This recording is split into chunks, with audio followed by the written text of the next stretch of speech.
Today's guest is Steven Crocker, who was diagnosed with stage 2B non-seminoma testicular cancer at the age of 24. After noticing changes in his testicle at 21, Steven delayed seeking medical attention. It wasn't until 3 years later, upon discovering a lump in his back, that he pursued a diagnosis. His treatment journey included an orchiectomy, chemotherapy, and a retroperitoneal lymph node dissection. Now a survivor and board member of the Testicular Cancer Foundation out in the USA, Steven is dedicated to spreading awareness through his podcast, It Takes Balls. In this episode, he shares his experiences with diagnosis, treatment and recovery, emphasising the importance of early detection and proactive health management. So stay tuned, this episode is one you won't want to miss.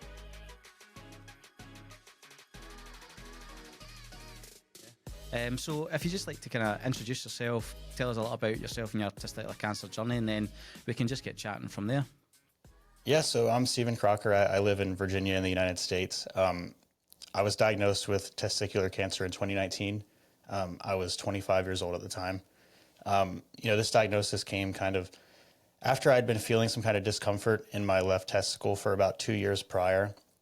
There's no way to know that, it was actually the testicular cancer for 2 years because testicular cancer is typically kind of faster growing, but the girl I was dating at the time, about 2 years before my diagnosis, her dad had passed away from esophageal cancer. So she really wanted me to go get checked out, and I didn't want to do it. I kept putting it off. And, at night I would quietly be Googling my symptoms, and I would see that testicular cancer metastasized to the back. So in 2019, I was driving home from work, and I felt something bunched up, between my back and my car seat, thinking it was my shirt. So I reached back to fix it, and it wasn't my shirt. So I knew that something was wrong, and it had gone into my back. Right, wow, that's quite, it must be a horrible feeling as well, like to feel something that you think is physically able to fix, but actually it's in your body as well. Yeah, it was not, I was not excited about it, that's for sure. Yeah. So I don't remember exactly. I think it was the springtime of 2019 that happened. And then it was the 31st of May that I finally went and saw my primary care doctor about it. Right. And did you have any kind of like preconceptions or misconceptions about testicular cancer before your diagnosis? Was it something that you had known about or had grew up knowing to check yourself, things like that? No, I definitely didn't grow up knowing to check myself. I mean, I knew about Lance Armstrong. I think I kind of peripherally knew about Tom Green. But no, it wasn't something that I was really keenly aware of. Yeah.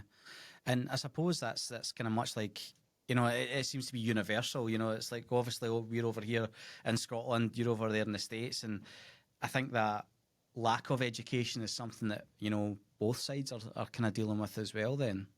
Yeah, and I think, Cahonas and Testicular Cancer Awareness Foundation, I think now that, we're involved with these kinds of things, we're trying to change that, and I think that's a good thing. Yeah. And so take us back to kind of like when your doctor was explaining your diagnosis to you. Was there anything that surprised you at that time, or was it just kind of straightforward and that kind of the way that they wanted you to expect?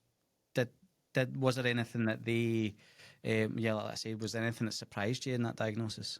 I would say it was pretty straightforward. So like I said, 31st of May, I'll try to do my dates the European way. 31st of May, I went and saw my primary care doctor. She felt it, and she said, I don't think it's anything. I think it's epididymitis. So she prescribed an antibiotic. But she said, I'm going to order an ultrasound just to be safe. So I think it was the 4th of June that I went and had my ultrasound. She called me a couple of days later.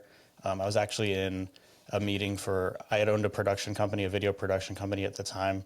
And I was in a meeting for our biggest job yet, which I think is important to note because testicular cancer kind of happens to guys like in these big moments in their lives. But anyway, she called me a couple of days after the ultrasound and said, hey, Steven, they found a mass. I'm referring you to the urologist. So it was the 10th of June. I went and saw the urologist. And the first thing he did when he came in the room is he said, I'll feel it, but 99% chance, excuse me, you edit this, right? Yeah, we can get it out, bud. So, yeah, the 10th of June, I went and saw the urologist, and he kind of came right in the room and was like, I'll do an exam, but 99% chance it's cancer and it's going to have to come out. So he's like, I've got an opening tomorrow. If your insurance is accepted at the hospital where I'll be, we can get you in tomorrow. So it was very straightforward at that point.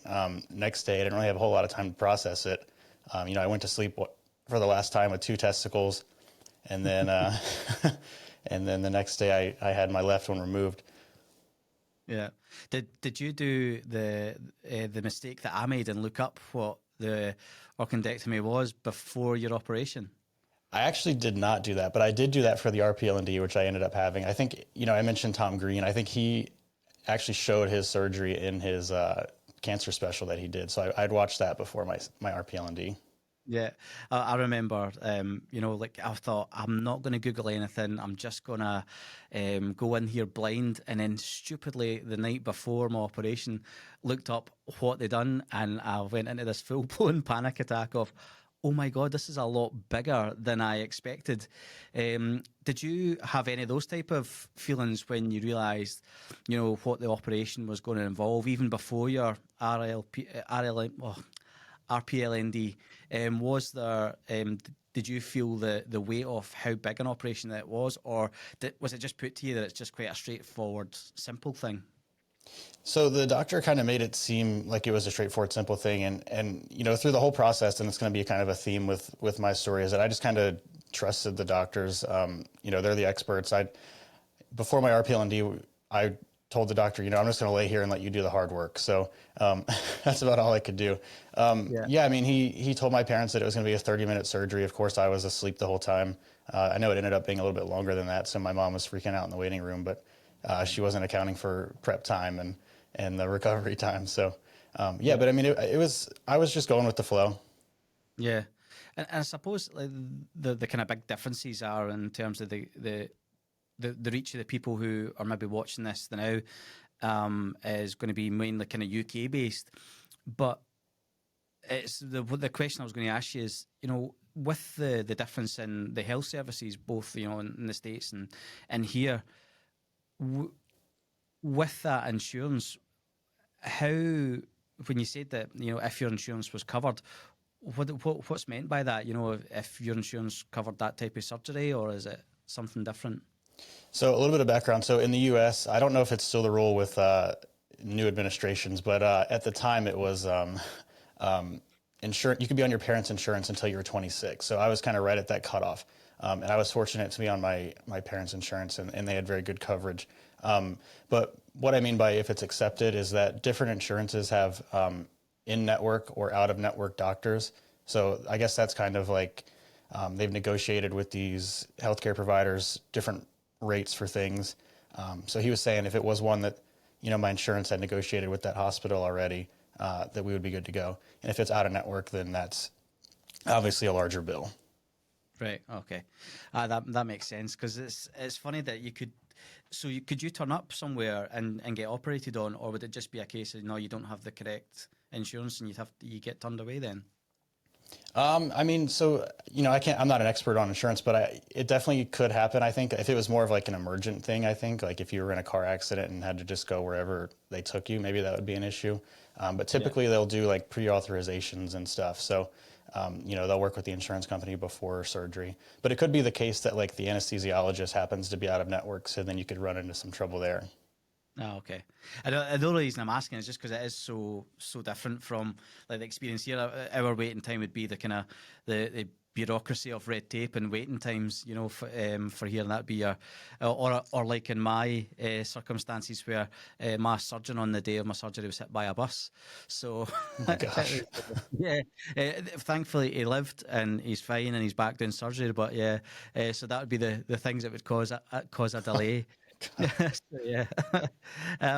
So again, just walk us through that kind of those initial treatment options then for yourself. Were you told right away that it was going to be this surgery and then chemo, and then I suppose here it's all kind of done in stages. So where that if somebody's needing that RPLND, they wouldn't know that until further down the line. Was that the same for yourself? Yeah, that was the same. So after my orchiectomy, I had a consult with my oncologist, and both my parents went with me to that, and my mom had printed out a two-sided sheet of paper with all the questions, and my doctor was really great. He took the paper and he went down the list and he answered all of them. So I mean, he presented the options. I had non-seminoma. I don't remember the exact percentages, but embryonal carcinoma, teratoma, and seminoma was my makeup. So he presented etoposide and cisplatin, or bleomycin etoposide cisplatin. He had said that since I didn't have any lung metastasis, and he knew like kind of the damage that bleomycin can do, he wanted to push me towards EP, but he left it open to me, but I ended up choosing EP. Right. Yeah. And how did you feel like during your chemo and things like that? Was it, did you have any kind of side effects that you didn't realize? Was the process of chemotherapy as bad or less than what you thought? I think that where I had my chemo, they did a great job of kind of prepping you for what it was going to be. We had a meeting before. I don't know if you guys do this in the UK, but I met with like a nurse educator or something, and she went over all the potential side effects. So there wasn't really anything that surprised me other than maybe the hiccups. The first week, after the first day, I was like, wow, this isn't really so bad. But then, the second day I got the hiccups that I couldn't stop. And then I was crying by the end of the week. So it started to compound, and it humbled me for sure. So did you get the hiccups like for that prolonged a period of time then? Yeah. No, so I had hiccups just the second day, and I was trying everything I could to stop it. I was taking my Zofran, and I took that at the same time that I did. Like I looked up a Google remedy, and if you like take a cup of water, and instead of drinking it from this side, you drink it from this side, and you lean forward. I don't know how that'll translate on audio, but anybody watching can see that. I mean. So I did that at the same time I took Zofran. I don't know which one worked, but I'm gonna say it was the drinking from the opposite side of the cup. Yeah, the old wives' tales are always the ones that work. Yeah. And as well as that, like during like your chemo, did you have the usual? Did you get any kind of tinnitus, or did you get any kind of peripheral neuropathy and things like that as well? Yeah, I had a little bit of the peripheral neuropathy. It doesn't really affect me too much anymore, except maybe when it's cold out. And then the tinnitus, I did have a little tiny bit of it. And actually, I just got a new printer yesterday, which kind of does a high-pitched noise, so that's kind of traumatizing. But yeah, I mean, not really since chemo, but I did have a little bit during chemo. Yeah, it's one of the things that's I had a little bit of it anyway, like the tinnitus as well. But after my chemo, it stuck around, and my hearing is awful. It's not that I can't hear anything, but see if there's multiple sources of noise, I just can't differentiate. Like, so if you were in the same room talking and there was like a fan going and somebody else was talking, I would really struggle because it's that much of a high-pitched thing. And it's funny because we watched Baby Driver just recently, and the kid in that's got tinnitus after a car accident, and I was, do you know that way I was looking, I'm such a geek when it comes to stuff, and I'm going to have to say to my wife today, because it was only today that I looked this up, but I was just looking up facts about the movie, and they say that there's whenever you're in the baby's kind of point of view, you hear a high-pitched noise. And I didn't hear any of that through the movie. So I'm wondering if it was the same frequency as my tinnitus anyway. So I'm going to have to ask my wife if she heard it. It adds a whole new layer to that movie. Interesting. I will say, another side effect that I experienced that I don't really hear too many other people talk about is, I didn't really ever have kind of acid reflux before chemo. It really like showed up during chemo. And now if I eat too much sugar, or if I eat like a pizza, which I think are common kind of things that cause reflux, but it never happened to me before. So if I eat pizza for dinner, I'll like wake up choking. Yeah. So there's a kind of tub of Tums next to you. Yeah. So as well as that, some of the weird side effects after even the surgery. Have you had, have you had prolonged periods of pain after your surgery, or do you still get one of the big things that comes up in the podcast a lot is phantom pain from the testicle that was removed? Is that something you've experienced? Yeah, definitely. I feel the phantom pain, and actually, I feel kind of pain in my remaining testicle too, which has so far been nothing. Um, I've been fortunate that I've had a couple extra ultrasounds that have revealed nothing, but I think that, for us, especially because we're so tapped into the testicular cancer world, like maybe it's exacerbated in our minds that, there's the chance of recurrence. But yeah, I mean, definitely all those things. I'm always worried about a recurrence. I can sometimes feel like I feel that same kind of lump in my back, which is terrifying. Yeah. So. I find similar things, especially down my wound. There's times where I feel like my scar is almost opening up, and I know it's not, but I have this weird thing, and much the same, that pain in the remaining testicle. And I think you're right. I think there is something, when you and I are both so in the testicular cancer world now, and we're speaking to guys all the time who've had it, or we're speaking to the medical teams, and you do get a little bit in your head about it as well. So much so that I've the same. I had to. We were really lucky that the Beatson, where is the hospital where I got treated, because we have a close working relationship with them.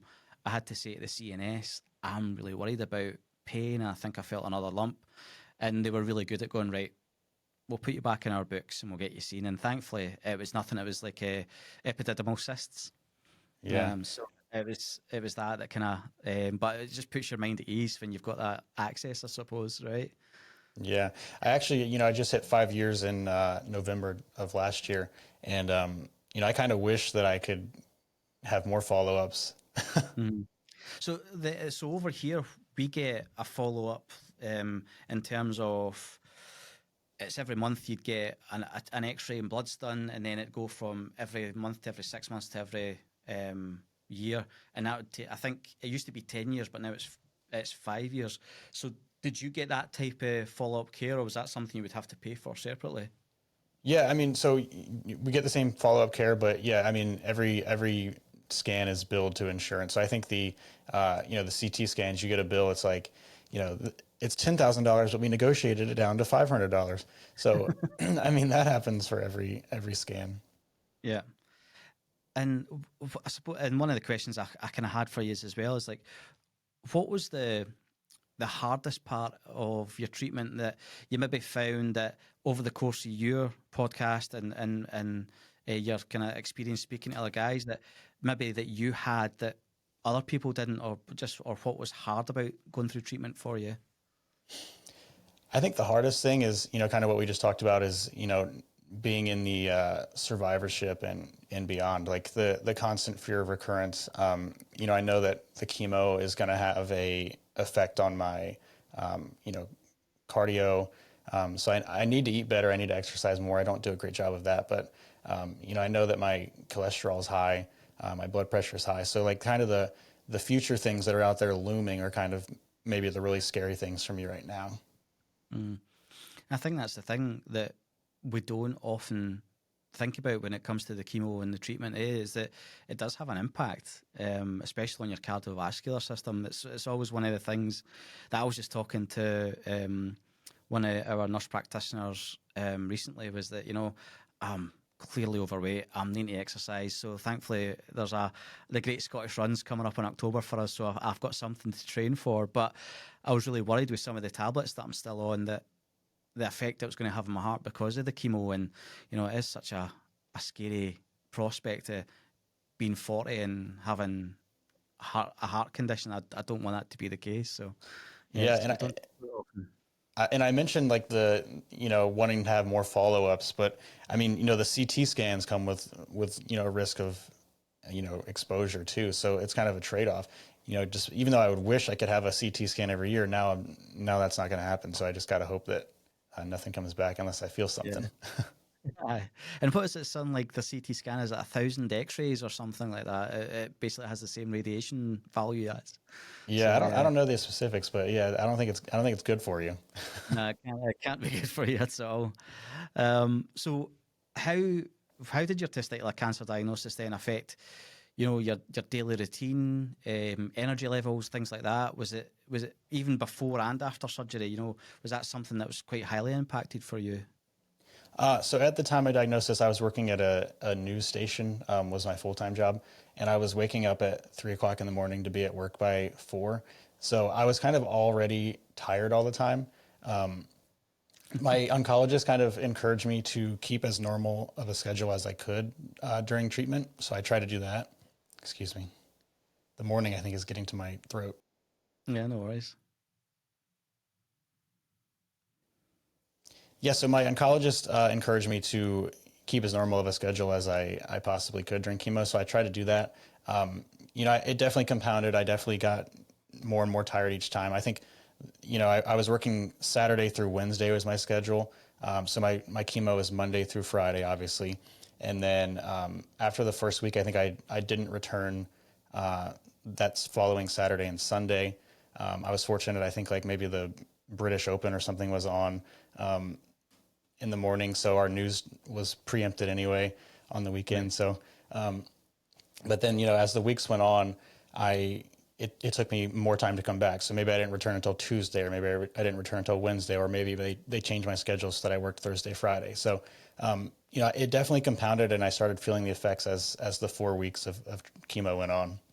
Yeah, and I think that's the thing as well, that when we talk about the effects of chemo, and especially going through it, I've spoken about this before on this podcast, and the only real person I saw ever go through chemo was a kind of young boy that had leukemia when I was younger, and but I just didn't realize how much it was going to wipe you out.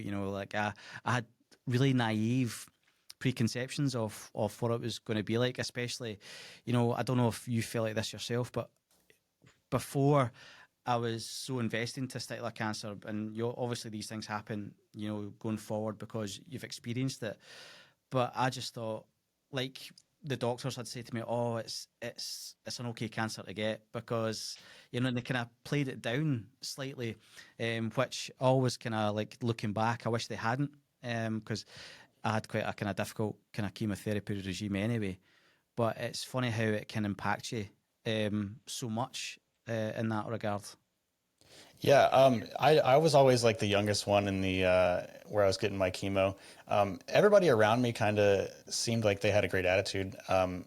Presumably they had, you say testicular cancer is the best one, and I heard the same thing, but presumably they had a worse cancer. Not that you should even compare cancers, but yeah, everybody was in good spirits. I think you kind of just gotta give it up and just go with do what you got to do. Yeah, I use this analogy on a lot of podcasts, and it was the best and worst cancer thing, and it's like hitting me in the face with your fist and saying, "Oh, but it could have been a hammer." It's still not great. It's still not great. But did you have any kind of issues even with your own mental health at the start of that? How did you take getting a testicular cancer diagnosis as a young man, and did that impact on your mental health at all? I think that I'm very fortunate to kind of be pretty mentally tough. I definitely have my moments around the scans and like I said, like in survivorship, worrying about recurrence. But at the time, like I really just, I always say I let I call my mom my momager. So she did like most of the worrying for me, which I'm thankful for, and I'm sure it probably aged her 15 years. But I was pretty fortunate to be able to kind of just have a great support system with all my family and friends. I think continuing the normal schedule, like working as much as I could, helped. And yeah, I mean, like I said, I just went with the flow and did what they wanted me to do. Yeah. And how were those around you, like your colleagues and friends and things like that? 'Cause it's when somebody gets cancer, it's quite a big deal, and some people, you know, can take it very differently. How are those around you in terms of your peers and your kind of your friends growing up? What was it like for them, you going through your cancer? I was very open about it the whole time. And, I was the first one to joke about it. So that kind of opened the door to allow them to kind of be more comfortable with it. Nobody really seemed like they were put off by it. Everybody at work was super supportive. Everybody got a wristband that said Steven Strong that a friend had made.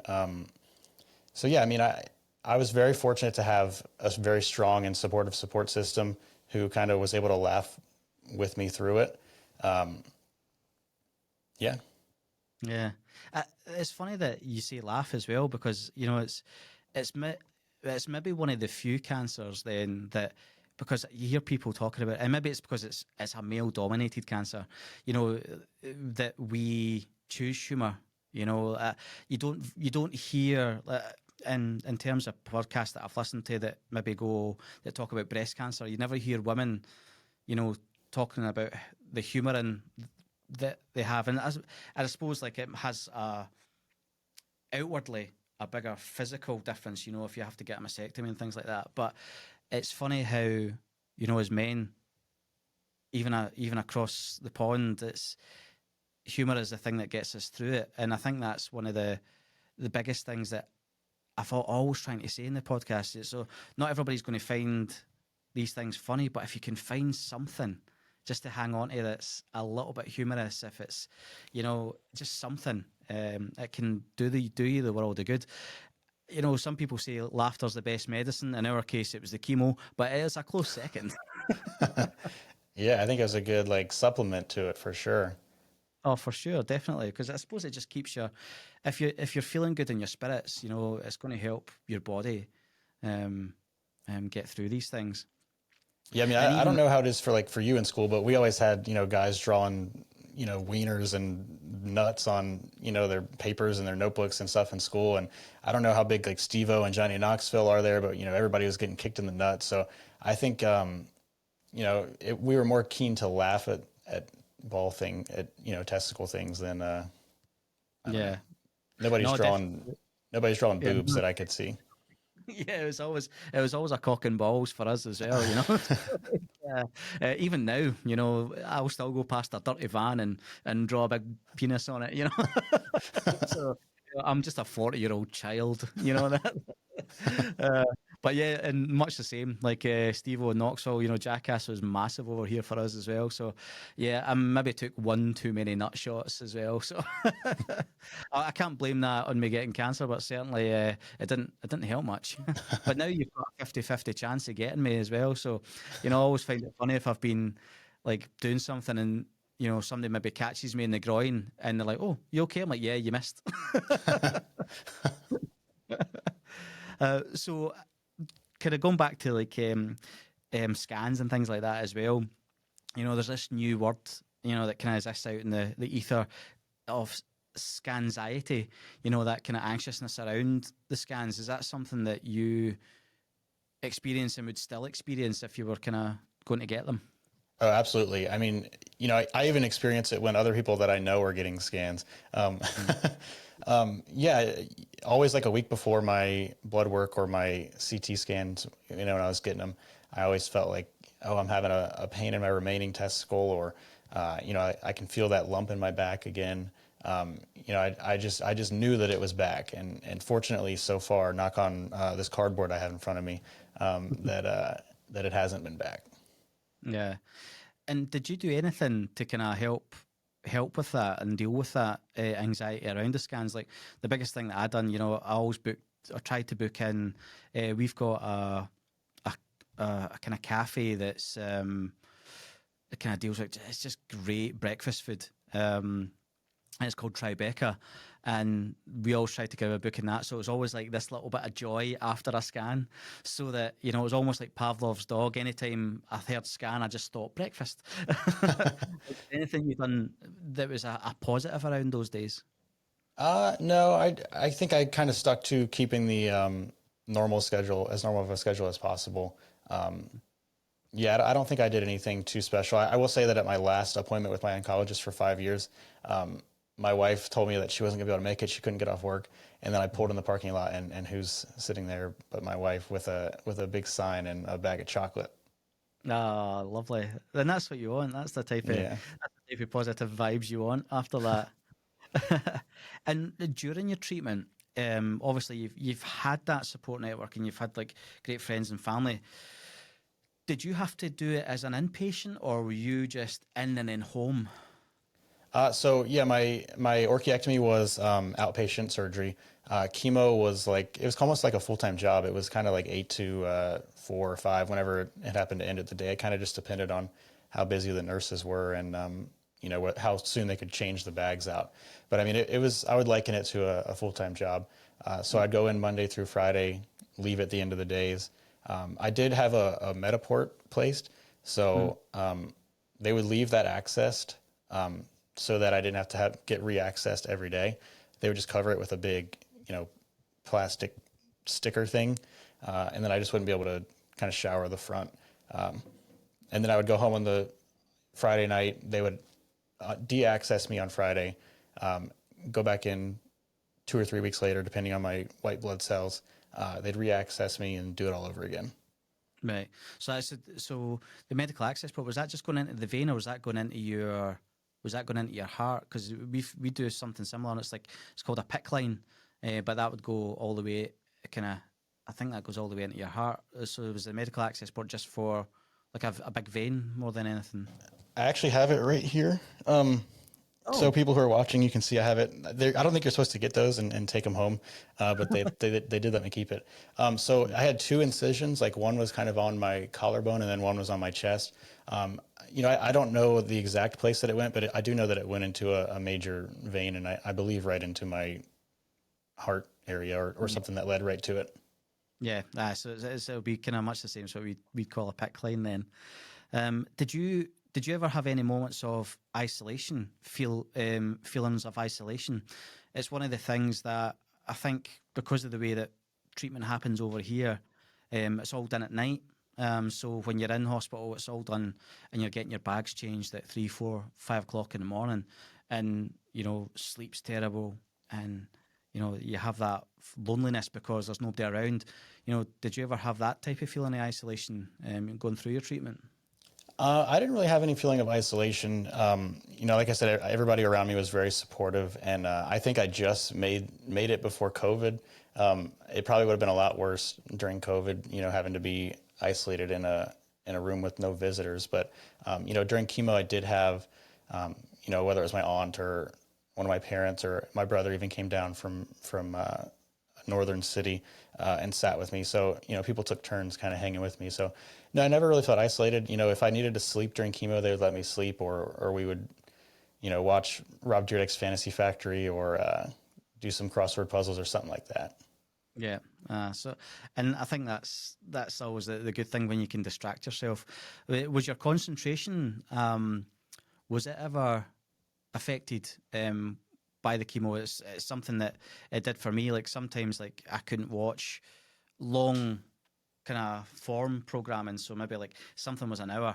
I think the thing that got me through chemo was watching The Big Bang Theory and playing Football Manager. that was my short form things that kept me entertained. Did you experience any kind of that with your concentration while going through it? Not so much concentration, but I definitely feel like, and I've seen a neurologist and a neuropsychologist in survivorship. I feel like my chemo brain has lasted a long time. I don't, that could be just the combination of the chemo. It could be a combination of the chemo, with my terrible sleep schedule from work anyway. Like, we'll never know exactly, but I feel like, I almost feel like I've got like a little bit of dyslexia now. Like, I used to be able to read a book and remember it first try, but now I have to read things, maybe 2 or 3 times to comprehend it. Not to comprehend it, but just kind of to retain it. So I definitely feel like the lasting effects on, kind of reading and, but not necessarily focus. I can still watch long form stuff. Yeah, I think I can more now, but there's times where I'm like you. I think there's still that kind of chemo brain exists, and I've always kind of swithered about looking at certain nootropics to see if they would help. Have you tried anything to help with those side effects of that type of chemo brain? Yeah, the neurologist that I saw recommended vitamin B12, I think, or some kind of B vitamin. And when I take that, and I'm not great at taking it all the time, but when I do take it, I feel like things are a little bit better. Yeah, I always kind of compare it to, it's almost like looking through a really, really fine fog, when you may be the worst of it. So the days that I feel that my memory or whatever the chemo brain is affecting me. It's like this fine mist, and then there's days where it's like that mist clears, and oh right, so I've got focus, I've got concentration, I've got motivation, and I wish I had those things more often. But yeah, Yeah, I will say that the further out that I get from my treatment, the more difficult it is for me to like remember specifics. And I don't, maybe that's like a repressed trauma response. Maybe it's chemo brain. I don't know. My wife was asking me last night. She's like, you don't remember anything important. And I was like, well, I remember all my farts. So, and then we were in Target, and I said, oh, I almost just made a memory by accident. well, at least you're remembering the important things. That you've got to remember your farts. Yeah. I don't know when our anniversary is, but I remember what my 8th grade fart in PE class. Yeah, how it sounded, texture.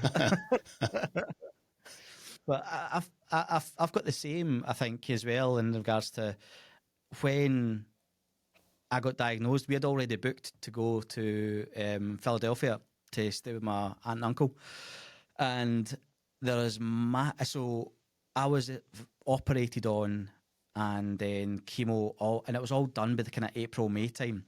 So I was just able to kind of get across to the States in June. I think we went out in, but me and my wife talk about this all the time, that it's nearly 10 years and there's masses amounts of that holiday that I can't remember. We went up in at the Poconos.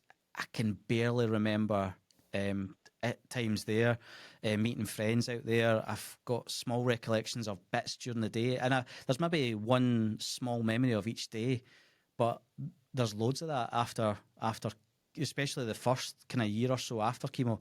There's big gaps in my memory because I can't remember anything. And yeah, and it always kills me because like she'll say, oh, we had this when we went to this restaurant in New Hope. I'm going, I can't remember. Yeah, no, I'm exactly the same way. So I'm glad that you said that, so I'm not alone, and I'll let her listen to this and know that it's not just me.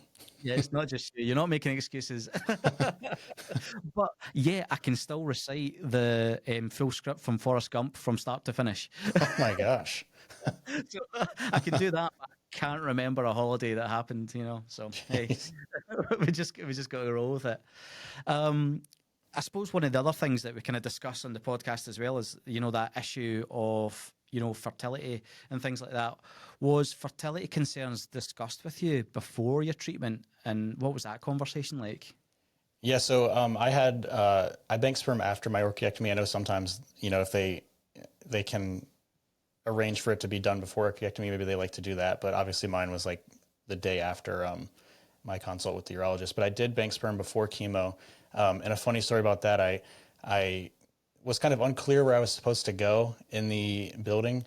So I walked up to like the 3rd floor or whatever, and I knocked on the door, and I innocently said, is this where I'm supposed to come? And they're like, yes, have you got your little bottle? Yeah. So I did do that, and I have the sperm in storage, and hopefully I don't need to use it. Yeah, it was always a concern. That was one of the first things that I thought when I had testicular cancer was, I'm never going to be able to coach a T-ball team. I'm still hoping I can do that one day. We're kind of in the midst of, I don't know if it's infertility that we're experiencing, but it's, we're not being successful. We're over a year of trying, and actually a week from tomorrow from this interview, we have a consult with a fertility specialist. So hopefully we can kind of get that going. But yeah, I mean, for RPLND, that was important in my decision making for my surgeon. I ended up traveling to Indiana where Dr. Clint Carey is and where Dr. Einhorn is. I think you guys probably have talked about Dr. Einhorn before. I think I remember that.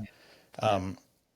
So yeah, it was important for me to have not just a Joe Schmo surgeon. I wanted to have an expert so that I could, mitigate the risk of retrograde ejaculation, which is never a zero chance, but less chance with having somebody who does it regularly.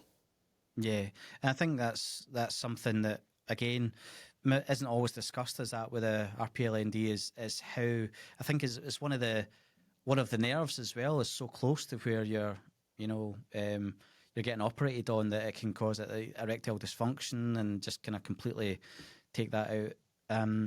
So when you went for your RPLND and that was discussed with you, what were your thoughts then? You know, you've had to have your orchiectomy, you've had to go through chemo, and then they've had to have this talk with you and say, actually, we need to kind of do a little bit more. What was that like for you? Yeah, so kind of backing it up, before my last appointment with my oncologist, my mom and I were at a store getting a gift from my oncologist because it was going to be, my last regular appointment with him. And I got the notification. I don't know if you guys have anything similar to my chart or anything where like you get the notification on your phone before your doctor reviews it with you. But I got my last CT scan result that morning before my appointment with him. And it said, residual mass of 1.2 or whatever it was centimeters. And I knew that was greater than the 1 centimeter kind of cutoff. So I knew that I was probably going to have RPLND. So I went into that last appointment fully expecting it. My mom was like, no, you're good. You're good. Like the chemo did its thing. I believe the chemo did its thing.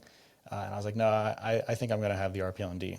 So I think that was October 24th or 25th or sometime at the end of October in 2019. And then my doctor, again, he was like, yeah, it's kind of over the cutoff. I think RPLND is going to be what you're going to need.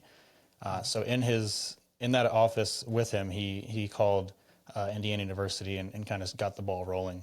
And then November 5th, I think we flew there, consult with Dr. Carey on the 6th, and then I had my surgery on November 7th. So it was like maybe a 2-week window between, my last oncologist appointment and my RPLND. Yeah. And what would be like, so say if there's a guy listening who's going to have to go through that surgery, obviously it's a massive, big surgery, in terms of just even the recovery physically from that, is there any kind of guidance you would give to somebody for, having been through such a big surgery?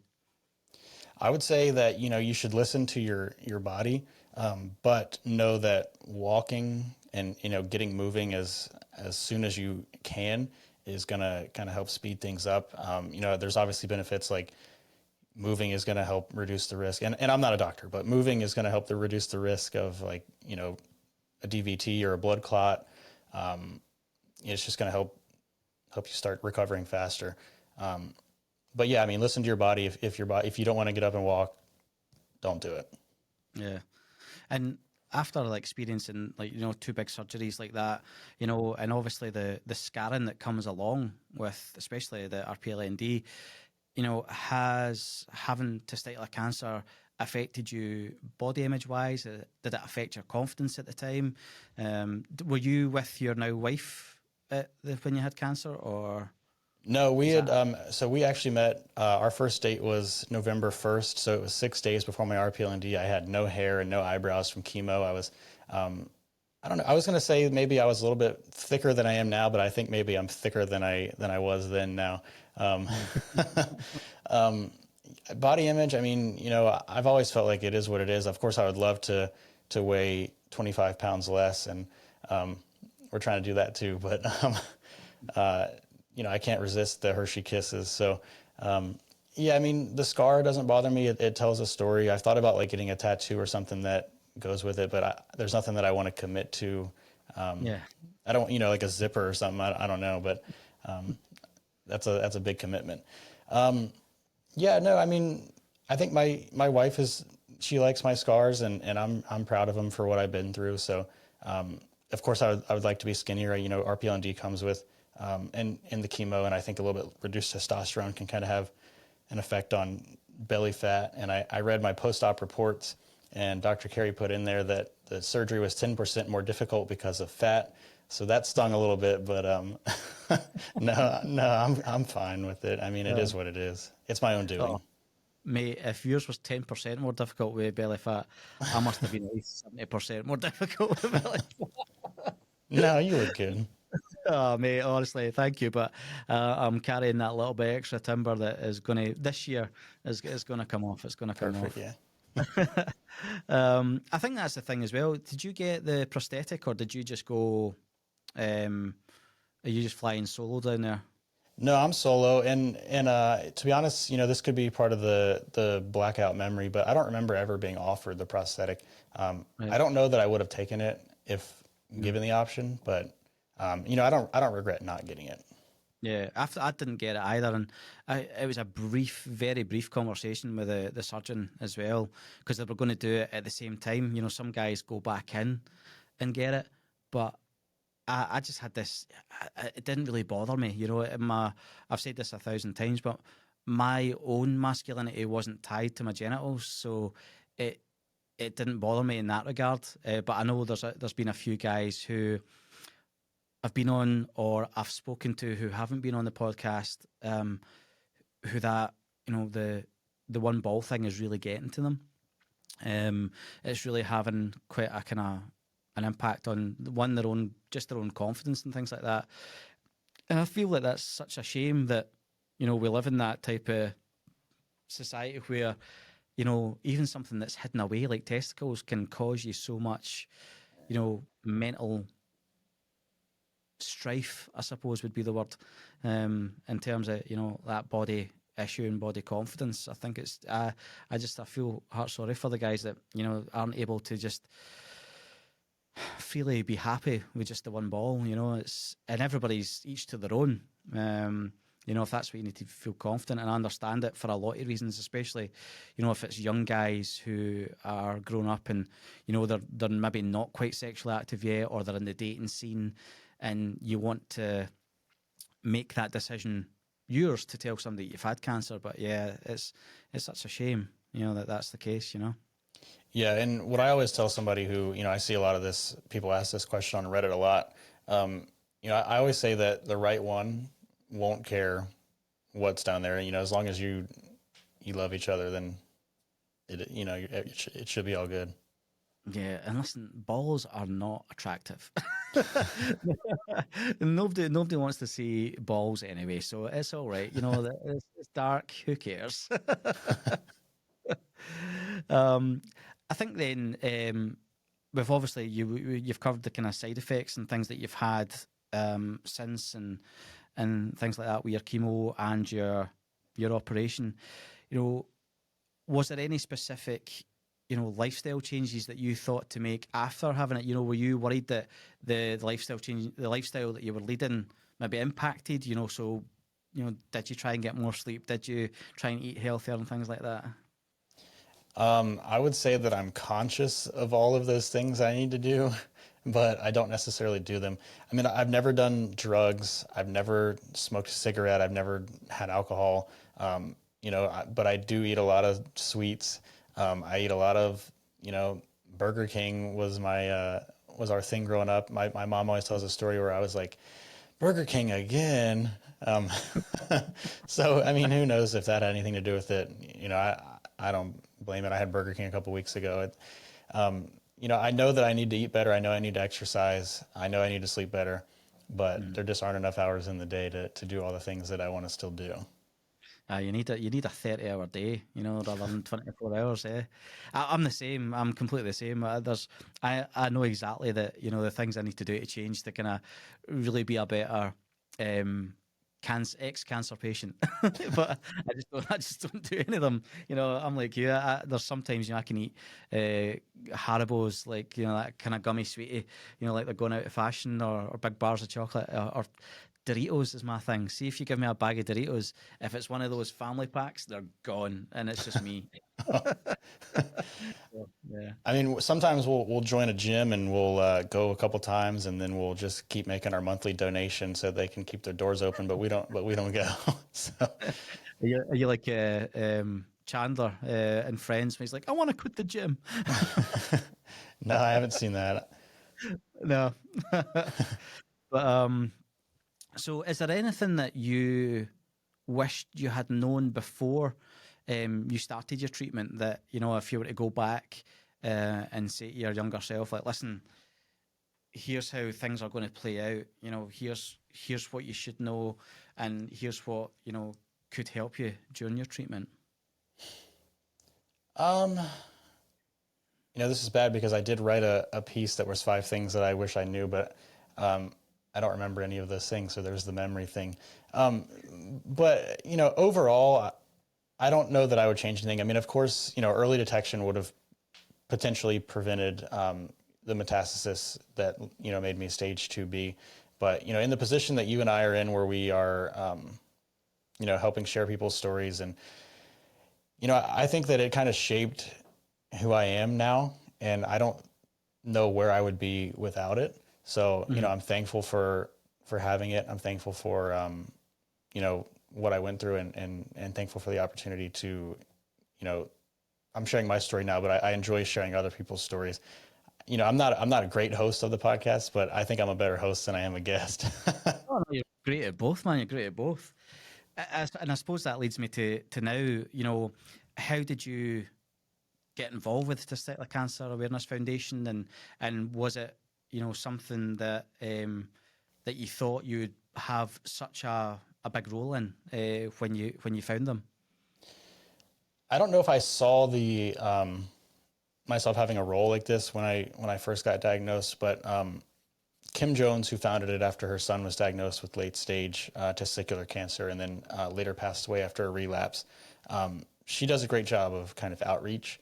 So I think she had maybe messaged me or commented on a post on Instagram that I did, and that kind of got us connected. And then before chemo, I did a fundraiser for Testicular Cancer Awareness Foundation, and the stipulation was if I raised $500 or whatever it was. Travis Pastrana, I don't know if you guys do you know Travis Pastrana in the UK? Yeah. So he a few years before my diagnosis, maybe a year before, he was down in my area helping a friend recover from where he became an incomplete quadriplegic, and I challenged him to a go-kart race to raise money for the organization that was helping fund his friend's recovery. So I kind of had a connection to them that way. So when I was diagnosed and wanted to raise money for TCAF, if I raised $500, then they agreed that I could go up there and they would shave my head at Travis's house. So I think Kim saw that, and my willingness to help, and then kind of it just snowballed, and I got more and more involved, and then I joined the board in April of 2021, and I think we started the podcast in November, and I just wanted to use that. And you guys have a studio and everything. I just have an office with a white wall behind me, but I wanted to use like the degree that I had earned in communications and video production to kind of give back. So that's kind of how the podcast started for us. Yeah, and when you started It Takes Balls, was it something that you seen have the longevity that it has? Because you've got quite a massive body of work, and the people you've spoken to, the medical professionals and things like that. It's such a great podcast and such a great tool. No matter where you are in the world, I think there's always something you're going to be able to take from it.